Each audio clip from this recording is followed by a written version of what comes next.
average Joe. Note his casual attire and tame hairstyle. A wild transformation occurs when Joe is subjected to drug use and indie rock music. His feet are suddenly bare and calloused and hairy.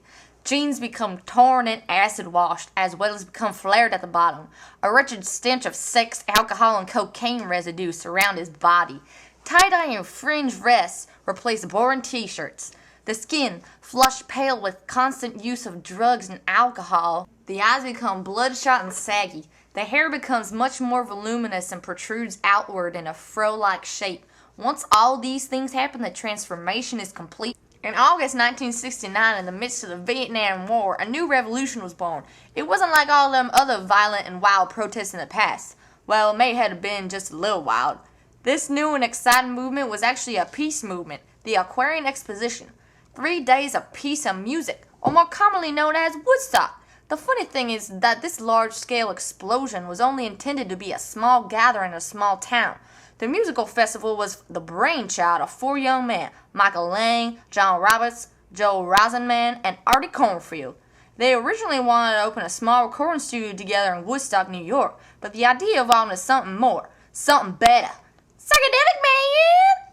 The festival was scheduled to record in the spring of 1969 in an industrial park at Wallkill, New York, but a large riot uprising in the town's residents forced them to seek a venue elsewhere. Luckily, a Jewish dairy farmer, Mazel tov! Max Yasgur, offered his farm in White Lake, New York as a new venue for a very small fee of $50,000. On August 15th, the party began! The stage was set at the bottom of a sloping hill in the Filipini Pond in the backyard. That pond was a very popular destination for skinny dipping for everyone all day long. Woo!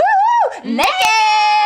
The weather was rainy and mud puddles formed everywhere, but surprisingly it did not ruin the event. People just frolicked around in the mud pits. The 4 creators of the music festival were originally seeking large profits, but when they realized the insane amount of attendees they were attracting, they made the decision to let people in for free. Free admission suited the concert much better because it was supposed to be a peaceful gathering. And of course the attendees had enough money to spend on drugs and alcohol after the concert because it was free.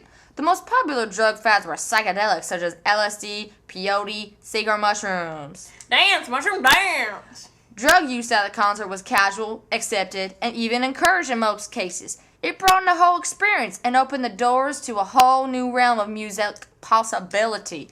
Even some of the performers participated in drug use to improve and expand their abilities and just rock out. There was an exciting lineup of artists scheduled to perform at the epic 3-day concert. Some you may know such as Santana, Janis Joplin, Jimi Hendrix, and Country Joe. Many other bands and musicians such as The Doors, The Beatles, Bob Dylan, and Joni Mitchell were in negotiations to perform at Woodstock, but unfortunately they missed out on all the craziness. During the concert, there were only 2 deaths. One occurring from a drug overdose, not uncommon for the time period, and the other happened when a tractor ran over a sleeping man. There were many tractors there because of the odd venue, but they were soon replaced by large vans carrying a lot of people, most of the time being very unclean, known as the infamous hippie van. The media coverage during the event was mostly negative. Headlines in the New York Times read, "Traffic uptight at Hippie Fest," and "Hippies mirrored in a sea of mud." But soon afterwards, the news took a positive turn when the actual attendees gave information to reporters about what a mind-blowing experience it was. And that experience still lives on today, and is known throughout history as a music festival that rocked the world for peace sake.